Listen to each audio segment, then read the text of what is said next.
Tonight. Good evening, Kevin. Yeah, you'll notice when you watch this piece how I deftly avoid the bunny thing over at the White House. But as you can imagine, the White House says, though he supports Major League Baseball's decision to move the game out of Georgia, don't blame Mr. Biden. Well, that's just the latest example, say critics, of a White House that refuses to take responsibility even when the facts are laid bare for all to see.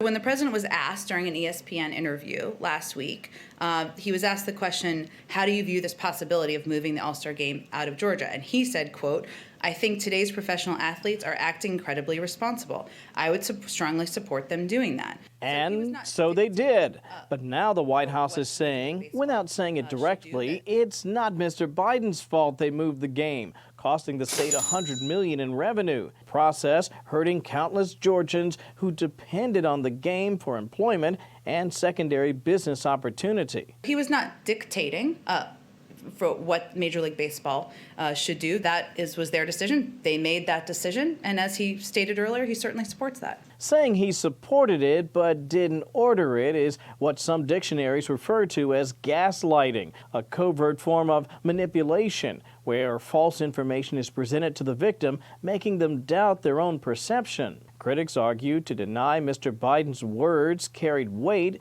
is to deny the power of the position he holds.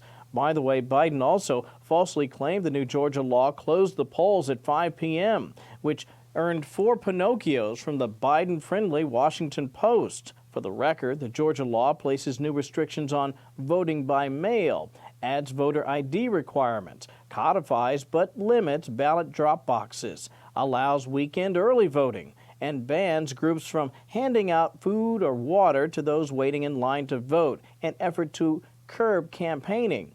In summation, backers say, despite what you may have heard, the law actually expands voting in Georgia. This, as Mr. Biden's goal of raising taxes may have hit a major roadblock, with West Virginia Senator Joe Manchin threatening to withhold his support for Biden's, quote, infrastructure bill because it would raise the corporate tax rate to 28% from 21%. It's more than just me, Hoppy. There's 6 or 7 other Democrats that feel very strongly about this. We have to be competitive, and we're not going to throw caution to the wind. Now, in case you're wondering, and this is certainly inside the Beltway speculation, Manchin is expected to eventually sign off on a revised plan. So it's still believed that a corporate tax hike is likely, although not likely to 28%.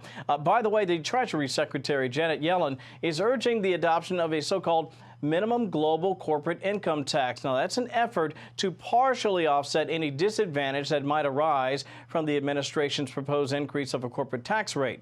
Yellen citing a 30-year race to the bottom in which countries have actually slashed the corporate tax rate, all in an effort to attract multinational businesses to their shores. And so it's still going to be a bit of a tug of war, Shannon, but ultimately, if you expect the corporate tax rate to go up, you're probably right.